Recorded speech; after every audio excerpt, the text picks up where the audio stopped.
So, John, your beard is less sparkly since the last time I saw you. Yes, but it looks like a unicorn committed suicide in my bathroom. You jerked a unicorn off, didn't you? No, it comes from hemorrhoids. Glitter gets everywhere. Haven't you seen the commercial? We're talking about the Sprite commercial? No, I'm talking about the Squatty Potty commercial. Oh, God, do you know the Sprite commercial I'm talking about? I know which one you're talking about. And if you've never seen the Squatty Potty commercial, you need to watch it. Have you not watched it? For those of you wondering what we're talking about, John, feeling particularly festive this year, decided to cover his beard and mustache in glitter. People have been asking me to do it for like 2 freaking years, so I decided, you know what?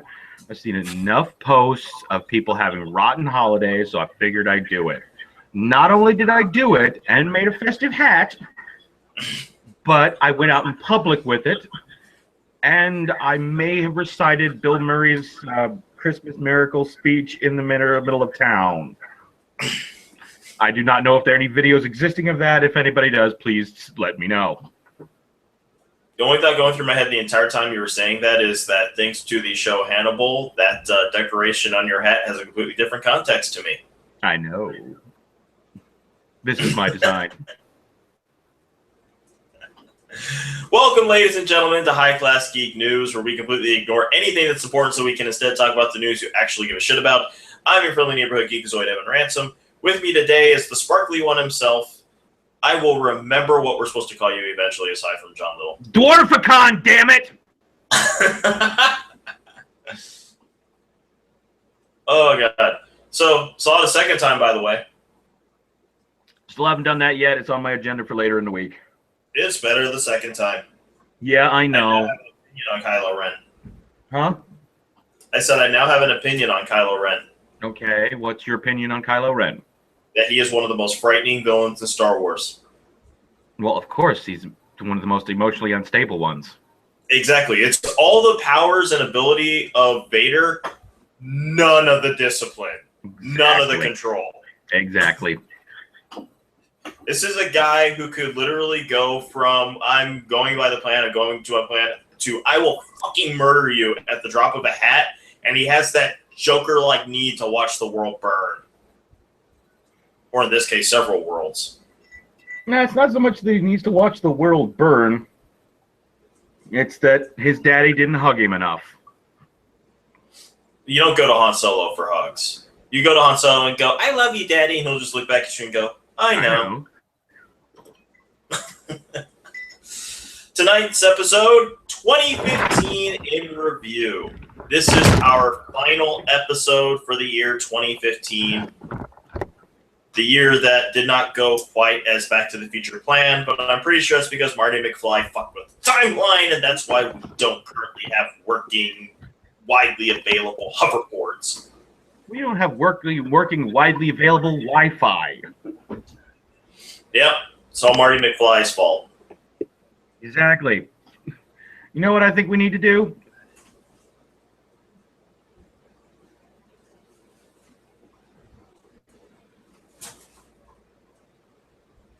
I'm just fucking with you. I know.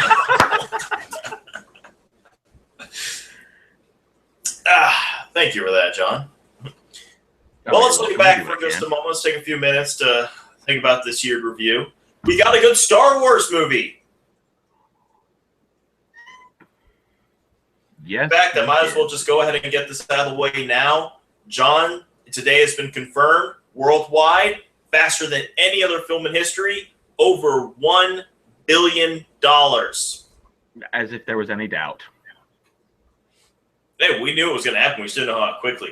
Yeah. I'm saying I've been waiting for this movie, not because I'm a huge Star Wars fan, not because I'm a huge geek, because finally something deserving is going to topple Avatar and Titanic. Mm-hmm. Completely agree. Yes, reunited and it feels so good. I also have to bring up, because I've been watching, as you know, my journey into insanity, watching all of Star Trek which means I'm in the original. I'm more than halfway through the first season, and so it does occasionally reach a pain when I look and I see it's a living, breathing on video. Mm-hmm. Leonard Nimoy. Yeah, that's definitely one of the saddest parts of the year.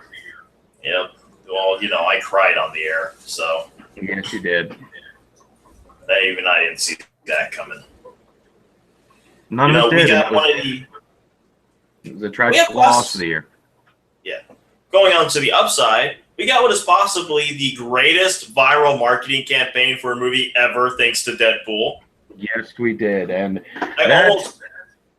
that is going to be my birthday present for 2016 because it's the day after my birthday. Yeah, and it's. I almost don't want the movie to come out because I kind of want this campaign to never end. It's the gift that keeps on giving. Very true, and it's one of those movies where you don't know if they're going to make a sequel, but there's part of you that kind of hopes they don't, just because you want them to keep making teasers about making a new movie and not actually doing it. I just love that it's R-rated but ties into the X-Men movies. Oh, yeah. Absolutely. And I'm sure you've seen the new Red Band trailer. Yes, we'll get to that later. That's on the news. That is on the news. Let's see. But overall, what else have we had this year? Arkham Knight came out. Finally allowing you to be the pervious Batman you can be. One day they'll probably get that Catwoman right so she doesn't have her zip rolling down to freaking here. I mean, Wow, you're actually complaining about that? During gameplay, yes. During cinematics, it doesn't bother me. During gameplay, it's out of character. Bugs me when it's out of character. Yeah. Plus, it's just kind of sitting there going, she's gonna pop out of that during one of those acrobatic jumps, and you just feel bad. To me, it's the video game equivalent of the underwear scene from Star Trek Into Darkness. I can buy that. Yeah. And of course we had. God, didn't something happen with the PlayStation Network earlier this year? I believe it was a huge security breach. Yeah, there we go. Security breaches. Good thing we don't put our nude photos on PlayStation. We put them on Facebook where everyone can see them. Or on the cloud where anyone can download them, hence the fappening. Yep. Oh, I'm talking about you and me specifically. We're good like that. Yeah, well, we're not ashamed of our bodies. I'm a hot, sexy fatty. And I'm me. Yeah, we'll go with that. We both know I have no shame. I'm pretty sure I've proven this on the show several times. And in real life, even more frequently.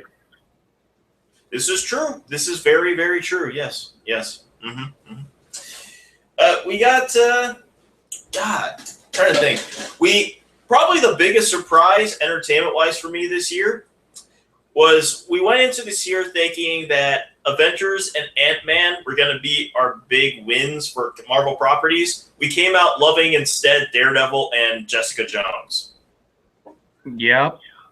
It was definitely a shocker, I'm Especially Daredevil for you. Oh, yeah, considering I fucking hate Daredevil. Yeah. But you like the show. I like the show. I will concede that point.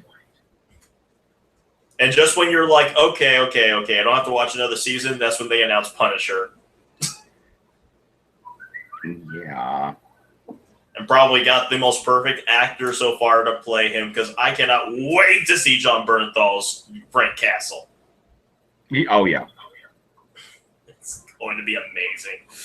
Oh.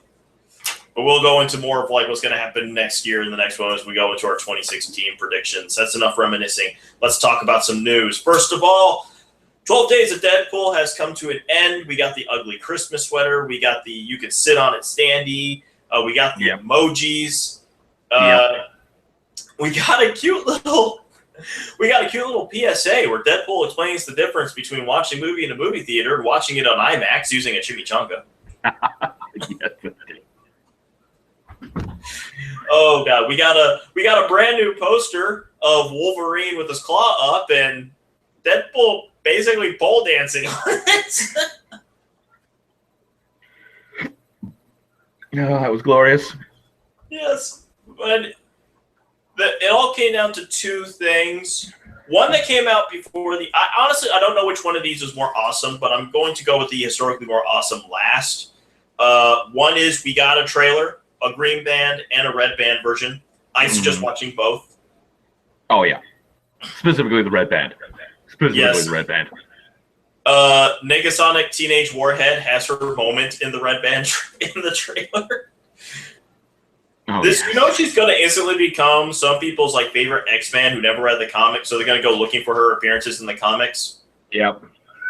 Everybody, let me tell you the entirety of the contribution of Negasonic Teenage Warhead to comics. This may take the whole hour, but I think it's worth it since it's not a very well-known character. She first appeared in Grant Morrison's X-Men, where she promptly died along with the entire island of Genosha. Her second appearance is in the very next issue, where her body was covered in shards and confirmed by a medical assistant that she was, in fact, very, very dead.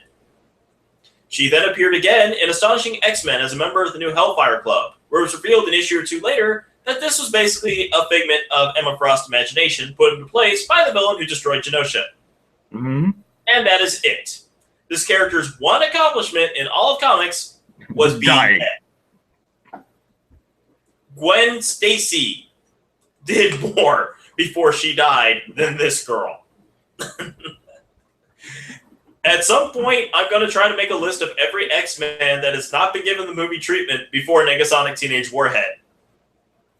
That's a list.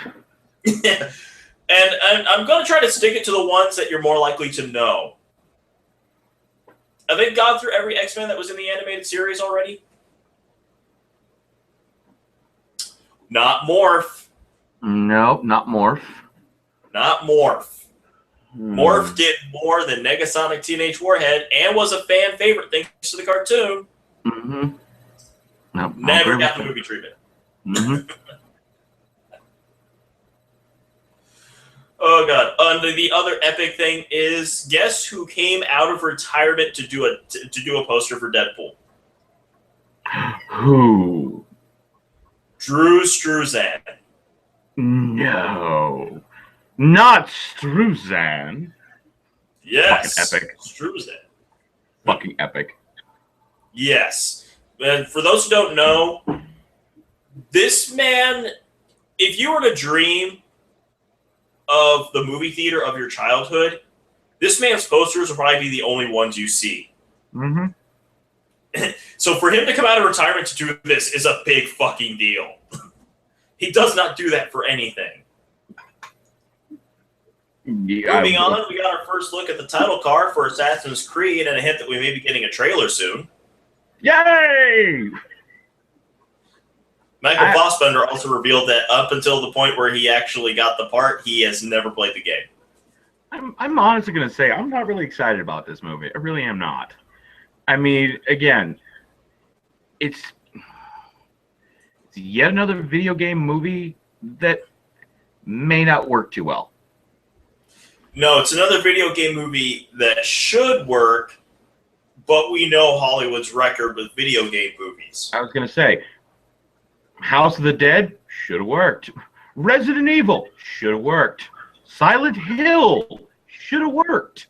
Silent Hill probably worked better than most. Keep in mind, I've been saying for a long time the two best video game-based movies are Mortal Kombat and Silent Hill. I don't say that with pride. Mario Brothers should have worked. Mario Brothers should have been an animated feature by Don Bluth. That would be epic.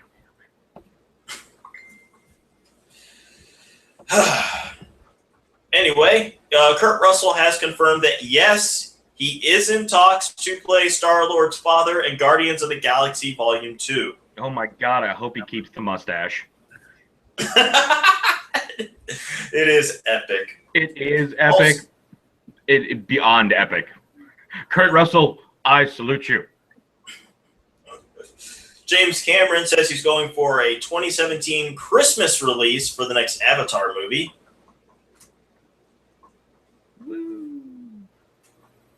since the episode 8 of Star Wars will be premiering May of 2017, it has a snowball's chance in hell. Yeah, I was going to say, good. Smart move there. Smart move there, James Cameron. Also, we're getting an animated Spider-Man movie in December 21st of 2018. Ooh, this should be interesting. Didn't Marvel finally get the rights back to Spider-Man? Yeah, I think this is going to be one that's not connected to the MCU. They're just doing a standalone animated thing. I'm interested to see what Marvel does with the property now that they have it back. Yes, me too. One thing is what they confirmed is they're not going to rehash the origin. They figure we all know it by now. People making Superman movies and television shows, take note. Hey, people making Superman movies and TV shows, just stop fucking doing it. No, keep doing it. Just do it right for once. There's this little thing called color. You might want to consider using it. You know, better villains. Yeah, really. I mean, John hates Superman. Even he will tell you there are so many better villains in his rogues gallery than the ones we see in movies. Even more important, how about fucking writing it well? That'd be lovely. Honestly, I think the best written Superman movie was the very first one. Hey, I don't think there one exists. But then again, I don't think there's a well-written Superman comic. For the man who has everything. Yeah. Whatever happened to the Man of Tomorrow? Yeah. The Nail. Red Sun. All-Star Superman. I am a man!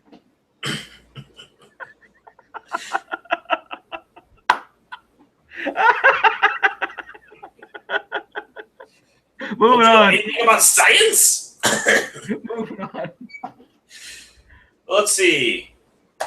Mark Ruffalo has talked about playing the Hulk, and he says that there are plans for the Hulk. It's not a solo Hulk movie, probably not going to happen. But Banner and Hulk will be showing up, and he says that basically what it looks like they're doing is there may be something of a melding of the Hulk and Banner personalities. That it may get to a point where there's no telling where one ends and the other begins. Okay. And since we already saw a hint of this in Age of Ultron, where we're not completely sure if it was Banner or the Hulk that made the decision to leave the Avengers. Yeah, so they're going to Mr. Fix-It. No, Mr. Fix-It was another personality. True, but it's along those. Well, they're going late era Hulk then, where again, the Banner and Hulk personalities melded, and he was Hulk all the time, but with Banner's mentality. Yeah, but it later got revealed that that was actually just another personality he had, and not actually the Banner personality at all. Yeah. It's what Banner thinks he would be like if he had confidence. Yeah, which is why he never really acted or dressed like Banner. True. And finally, Rob Zombie's upcoming movie 31 has been rated by the MPAA NC-17. Oh, gee, we're getting another piece of shit Rob Zombie film. Yay. Or a piece of shit NC-17 film, whichever. I just look at it this way. We're all tired of seeing your wife, Rob Zombie. Yes, she's hot. No, she can't act. We get it. Kevin Smith's got a hot wife, but you don't see him blastering her in every fucking movie. He's too busy trying to blast her every night at home. Exactly. I know, because every podcast he brings it up. Oh, yeah. It's his favorite activity aside from texting his daughter. Hopefully he never does both at the same time. Yeah, it would just be creepy. Yep. Moving on to TV news. The manga Berserk is being turned to an anime, confirmed by NBC, where he will definitely have for the main character, Guts, will have the Black Swordsman look to him, apparently. But they already made a Berserk animated series. It's been done. No, they're making a new one, I guess, in a different storyline. I mean, how many different Mobile Suit Gundams have we had? I mean, come on. We got our first look featurette at Lucifer. One, Fox, you need to stop saying it's based off of the Vertigo comic. Because it's not. That is sure as fuck not the Vertigo comic.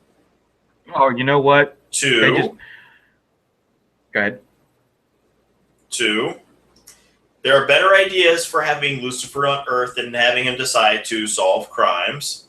And 3, if you're the ruler of hell, I think you'd have more superpowers than just you can make people confess to you. Well, by technicality, that wouldn't be Lucifer. I mean, if you're going on, the classics, that would actually be Asquar. One of the never mind. I can't remember the name of the hell's lawyer who can make anyone confess, but I'll find it later. But yeah, I mean, this is always my problem when somebody says something's based on something, and they're forgetting a very important word in that: loosely based on something. Anyway, it makes my brain hurt. I feel sorry for Jacob because that's going to be his Constantine. Yeah. Stephen Amell has recently gotten the Slammy Award, but from the WWE, if I remember correctly, if I got it right. But Stardust stole the trophy because their ongoing feud is still going. I'm sorry, I haven't watched wrestling since I was 13, and I don't fucking care. I stopped sooner than that. Well, I mean, again, I remember back in the day when it was characters, and there was like an interview with some smack talk, and then a wrestling match, and then another interview with some smack talk, and now it's really, it's like Gilmore Girls for fucking frat boys. Oof. Speaking of frat boys, horrible segue. David Fincher and Charlize Theron's Mindhunter series, based off of the book of the same name about an FBI profiler's work, basically hunting down rapists and killers and things like that. It was originally planned to be on HBO, but Netflix has picked it up. Sweet. So that's going to be fun to see. I always love when Netflix picks things up. Yes. We got casting. We got some news for The Flash. Matt Letscher, who appeared towards the end of the first season as the true form of Reverse Flash when he's not wearing a mask, is revealed to be returning for this season. Sweet. And also, we got a special 20-second promo, which revealed both Earth 2 Barry Allen and our first full look at Daniel Panabaker's Killer Frost. That was actually pretty cool. I remember that. Yeah. Doctor Who news, Capaldi said this may be his last year as the Doctor. I'm kind of okay with this. I'm still not sold on Capaldi. I want him to have one more season because the first season did not do him justice. No, and I'm only getting started on the second season, so I'm again behind. Well, if you've already watched the first couple of episodes, I'm guessing. Yeah. Better, isn't he? Slightly, but again, I'm still not sold on him. I'm just not. I'm trying, man. I know. Let's see. We got our first promo for Fuller House. Yeah. Where the girls dance to the whip. Still giving me nightmares. Is it weird that I think Kimmy's kind of hot? No, because Kimmy is kind of hot. Yeah, I actually find her more attractive than the other two girls. No offense to them. They're still cute. It's just, she's the one where I'm like, Kimmy, hello. Yeah, I think also it's because growing up when we were watching that show, she was the weird one, so that's the one the guys like us to be attracted to. Yeah. Of course, me, I was more attracted to Melissa Joan Hart as Clarissa. I miss that show. I wish they would do some kind of weird follow-up special on that. I agree. Yeah. Not as much as I wish they'd do something with the Adventures of Pete and Pete. Oh god, yeah. Do a crossover. That would just be creepy. I'd watch that. No, it'd be funny. Clarissa actually wound up getting married to one of the Petes. The younger one. No. Though I do remember like a year and a half ago, they did kind of a parody follow-up from all the members of Pete and Pete. They all met in a bar, and yeah, there was a fight broke out. It was kind of awesome. Let's see. Agent Carter's revealed that Lindsay Fonseca will return as her character for the second season in a dream sequence. Awesome. And speaking of HBO, we got our very first trailer, John, for Sesame Street.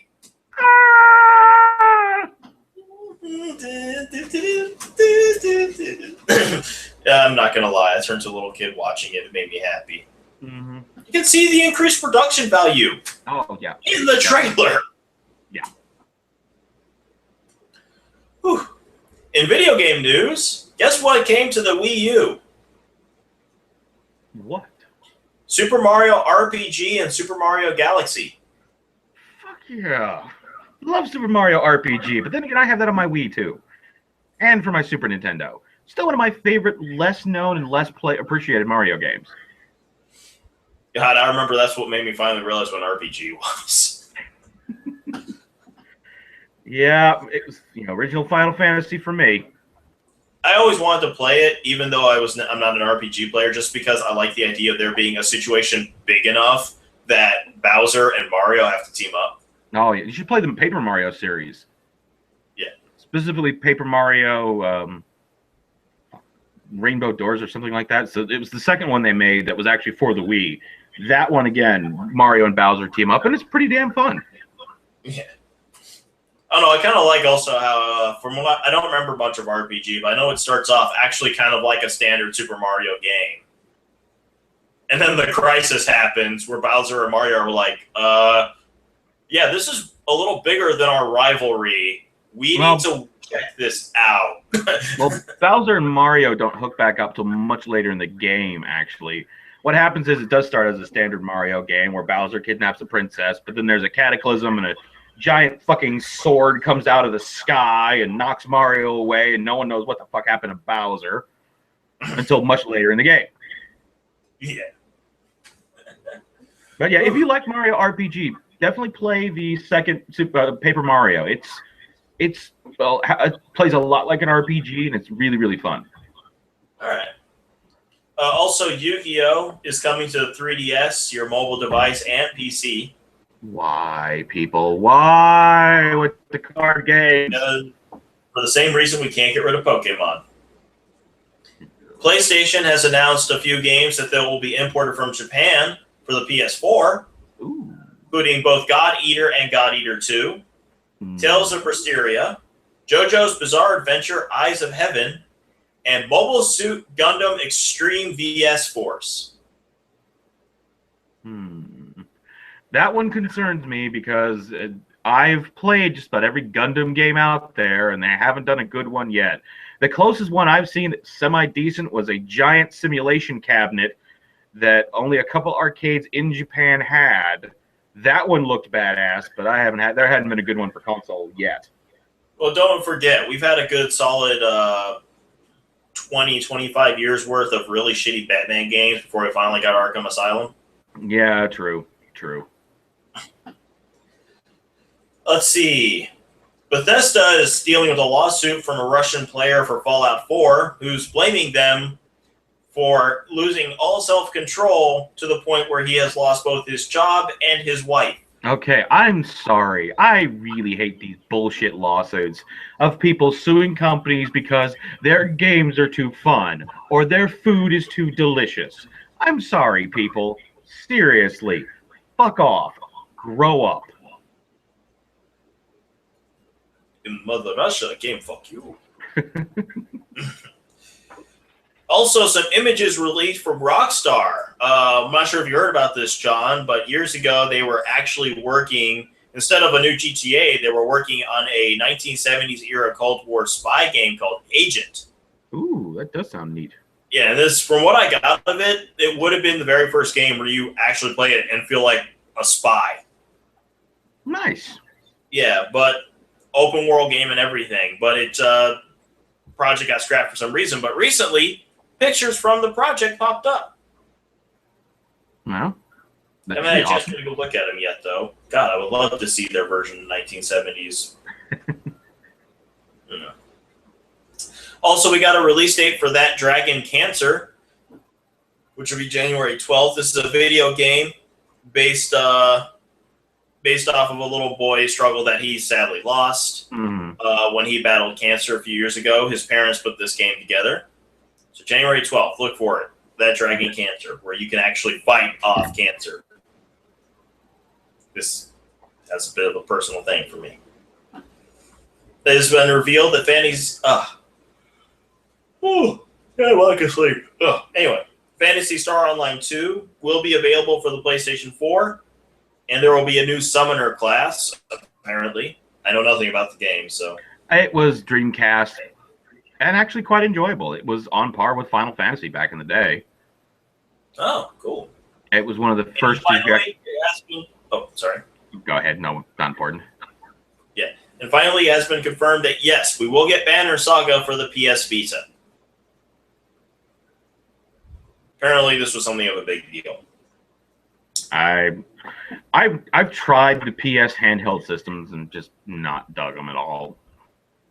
Yeah, I never heard too many good things. It's always weird when I find out somebody wants one. I always find it weird when I actually find out somebody who has one. Same here. How those things stay in? How they keep getting those things manufactured? I swear no one buys them. Yeah, I know. I can think of my entire group of friends. 500 people on Facebook, and I think maybe 2 of them have a PS Vita. I'm not sure if any friends of mine have a PlayStation handheld at all of any kind. Mm-hmm. Anyway, in comic book news, Musashi Kishimoto has confirmed that he is going to be drawing a Boruto one-shot and will be overseeing an ongoing series featuring the character. Well, that might be interesting. I may have to check this out. Also, we now have a team for the upcoming spin-off comic International Iron Man, which will be written by current Invincible Iron Man writer Brian Michael Bendis with his former Daredevil artist Alex Maleev. And looks like, at least at first, it's going to be focusing on, and I'm not going to lie, this is kind of cryptic to me. I probably need to catch up on Iron Man. It's going to focus on Tony Stark's search for his true parentage. Interesting. No, you do love you some Brian Michael Bendis. Especially when he's only doing one character instead of a team. Yeah. Alex Ross has revealed the original artwork for the upcoming cover to Amazing Spider-Man #5. As you may not know this, John, but he's been doing covers for several Marvel books, including regular covers for Amazing Spider-Man. Yeah. But he threw in a little bit of a cameo. He had to change at the last minute. No. Yep. The 12th Doctor and Clara Oswald were on the cover. Nice. Yeah. Hi, Momo. Just saying hi to Momo. Yeah, she's been noisy this week. I mean, today, anyway. Okay, calm down, you. Go play with Necklebus. Boom Studios has revealed their character designs for their upcoming Mighty Morphin Power Rangers comic.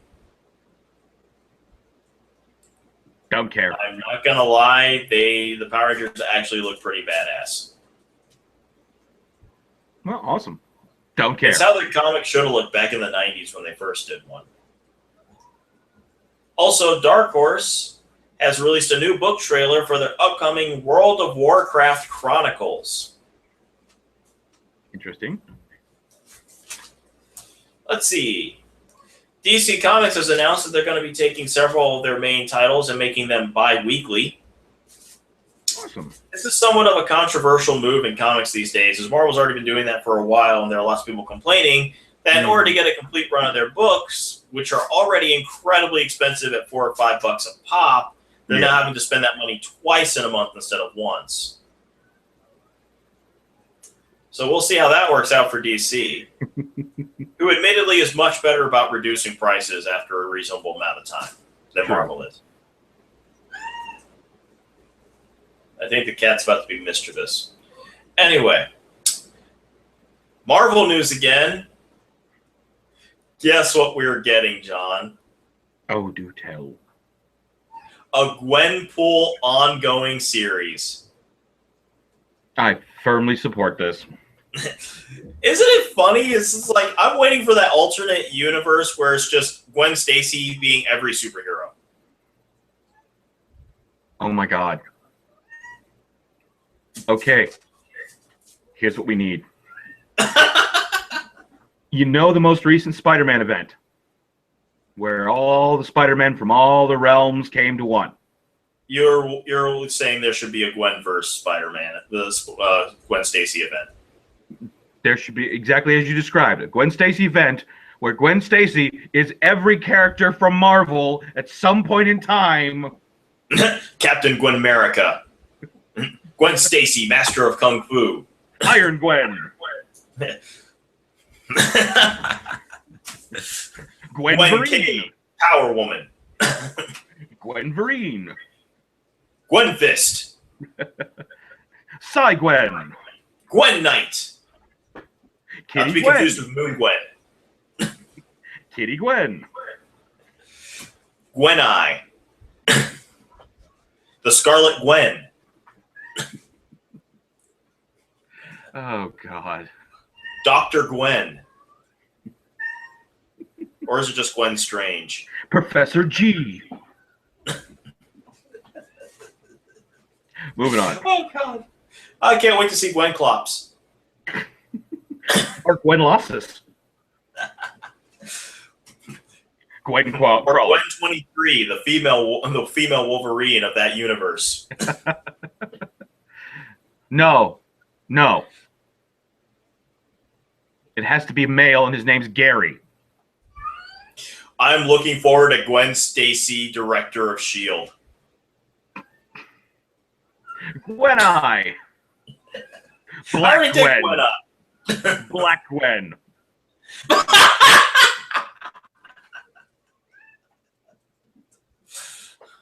Moving on.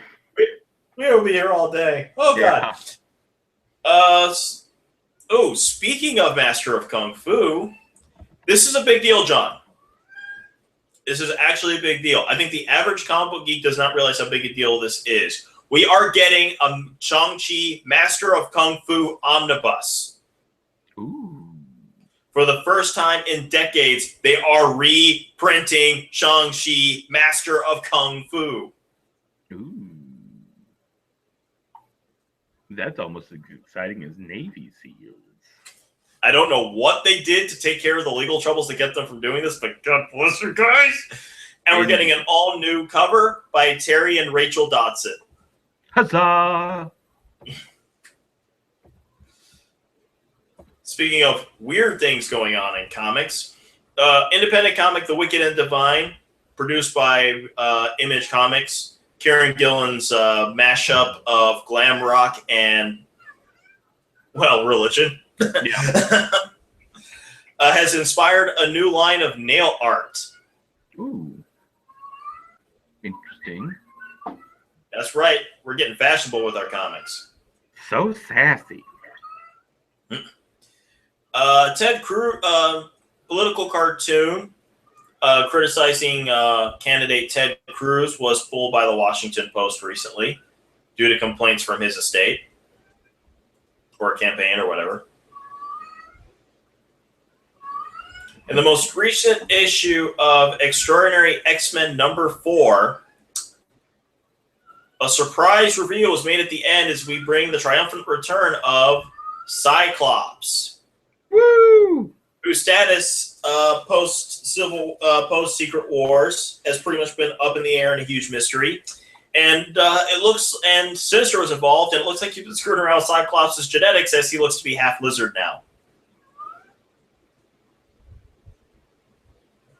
We'll get details on that later. Also, we got the all-new, all-different Falcon. Oh, God. For those wondering, the previous Falcon, Sam Wilson, is currently Captain America, but it looks like he's getting a new sidekick, a Hispanic kid who had his genetics screwed up with by a supervillain, so that he wound up getting wings. But unlike a lot of people who get genetically screwed up, he kind of likes it because he can fly. Finally, a non-emo superhero. I got. We already have that. Her name is Ms. Marvel, and she's wonderful. Well, true. Let's see. We're getting an Independence Day comic, which will fill in the gap between the two movies, which will be written by Victor Grischler with art by Steve Scott and covers by Dio Neves and Alex Ronald. Nice. A new Superman villain, Hoder Root, has finally been revealed what his true identity is. We don't have a specific real name for him, but we do know this, and this makes him a welcome addition to the DC history. He is the son of Vandal Savage. Nice. Nice. You know what else is nice? Starting January 6th. We're not there yet. Starting January 6th. We get a new Swamp Thing comic by original Swamp Thing co-creator and writer Len Wein. Yes. Bless you. Thank you. Art by Kelly Jones. Fucking sweet. I'm down. Yeah. I'm down. And speaking of art, our last couple of two bits of artist news. If you go on GoFundMe, you can provide money to help out artist Don Perlin. He was a regular artist for 4 years on Ghost Rider and was the co-creator of Moon Knight. Mm-hmm.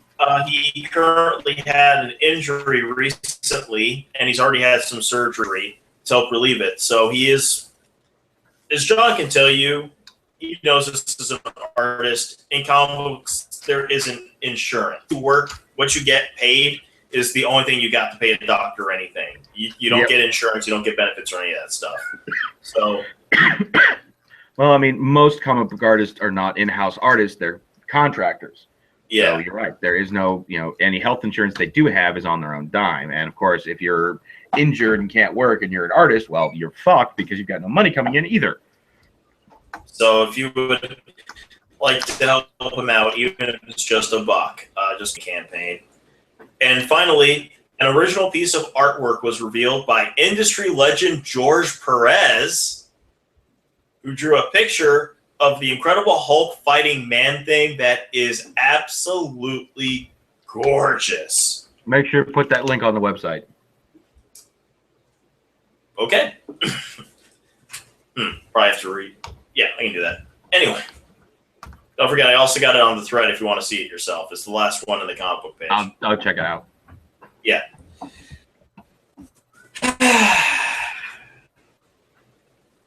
It's that time again. We all hate that time, especially at the holidays. Yep. This week we lost Patricia Elliott, age 77. Tony winner on One Life to Live. Brooke McCarter, age 52, who played Paul in the Lost Boys. Back when vampires weren't pussies. Daniel Yarbrough, age 51, U.S.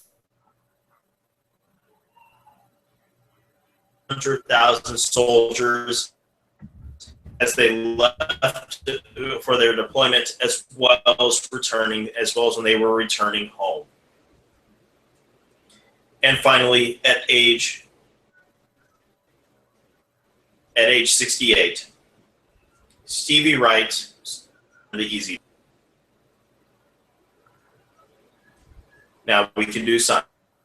Science! All right. Dawn Probe has brought us new images of the Moon series, which I'm particularly interested in because I'm reading The Expanse, and series is very important. Oh, anytime we get new pictures from space, I'm a happy camper. Yep. Almost done with book 2, and then after book 2, I have to stop reading The Expanse for a while so I can finish the Joe Kelly run on Deadpool, so I'll be prepared for that show. Someone has released a brand new smartwatch, which is capable of Braille for the blind. Okay, that's kind of fucking awesome.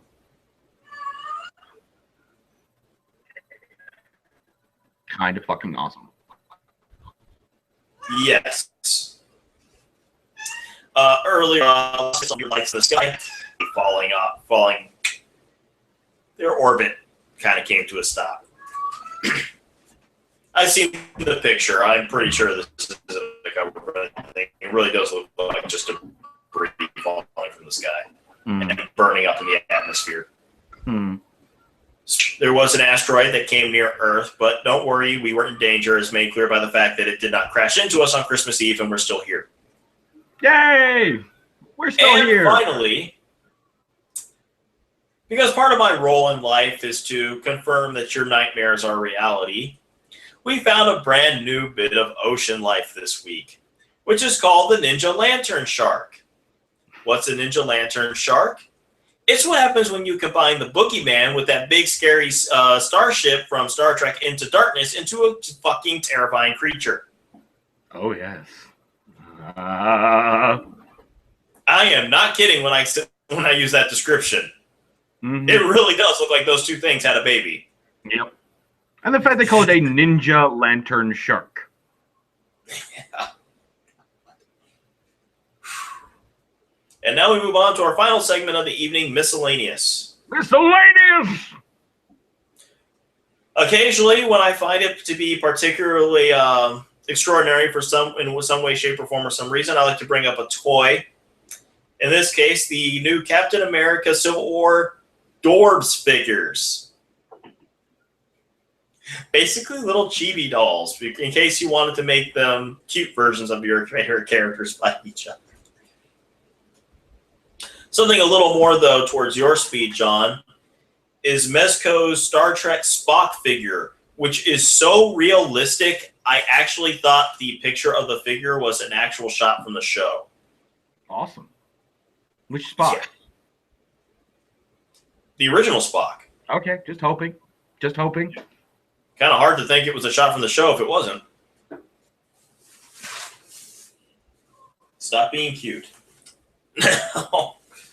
So let's see. The Trans-Siberian Orchestra, Paul O'Neill, and Greg Hildebrand got together to include a sequential art piece to this year's performance that they do every year. Yep. They got a new logo too. I think it was Hildebrand was the one who designed it. It looks fucking metal. As Trans-Siberian Orchestra should look. Yep. An artist has recently released a series of images of the Rugrats characters. Imagine what they would be like if they were all grown up and had children of their own. That's just frightening. Actually, it's really kind of sweet and adorable. And the artist wrote little backgrounds for each one, explaining like what's been happening to them, what happened when they grow up, and a couple of the Rugrats actually hook up. Well, yeah.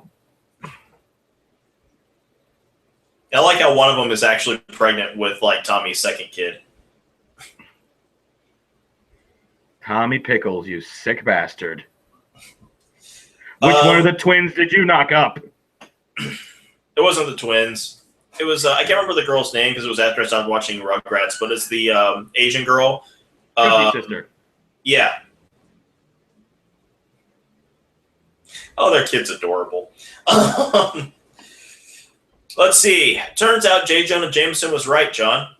That Spider-Man is a menace, and he's been robbing banks wearing a hat and a trench coat. Well, it's better than spider porn. You know it exists. I know it exists. I've seen it.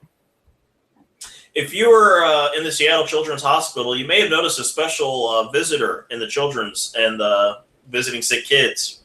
Chris Pratt with his good friend, Baby Groot. Awesome. This is why we love Chris Pratt. And finally, before I get into all Star Wars miscellaneous stuff, we got a special gift this year for Christmas, John. What did we get? 'Twas the Night Before Christmas, as read by Stan Lee. Oh, that was epic. There's only one other book I want to hear Stan Lee read. Go the fuck to sleep? Go the fuck to sleep. This shows how long we've known each other. I just knew that was... Oh, God. And now for the Star Wars segment of Miscellaneous, because it's back and we're happy. Yes, we are. let's see. There's a new Twitter account called Emo Kylo Ren. If you're wondering why it's called Emo Kylo Ren, then you're the one who has not seen The Force Awakens. Mm-hmm. It's popular. Yeah. Another gift we got. Oh, sorry. Another gift we got this year was a cute little short video called Darth Santa.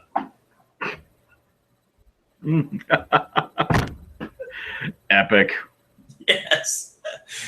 Oh, God. When he sees the little youngling. A couple of more obsessive Star Wars fans built a 15-foot-long Star Destroyer. And guess what, John? It flies. Well, I've seen the quadcopters turned into, the Millennium Falcon and turned into, an X-Wing fighter. It was only a matter of time before somebody did that too. Yep. And finally, Disney has announced that they will be taking down several of their regular rides and attractions. To make room for Star Wars. Yep. Please tell me one of them is I can ride the Millennium Falcon. I don't care if I'm just in the passenger seat. I just want to ride the Millennium Falcon. Actually, there is an artist out in, I want to say Montana, I think it is, who is actually building a 1-to-1 scale Millennium Falcon on his property. And once he completes it, it will be open to the public. He's relying on a lot of volunteer prop builders and set builders to help him because he doesn't have a lot of experience in it, and he wants to make it movie accurate. I bet he'll have no problem getting the volunteers. No, he's had some good help so far. In fact, I'm kind of surprised you're here now and not over in Montana helping him out. Well, if I had the money, I would. Yeah. And that does it for this week's episode of High Class Geek News. Woo.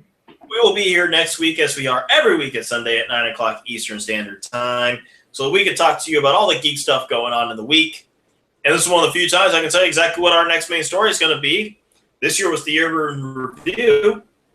Next week is the year that's going to be. We're going to give you our predictions of 2016. Predictions. Yep. I better get one of those Swami hats. I have a feeling that rather than Swami hats, I think we're going to have to make wagers.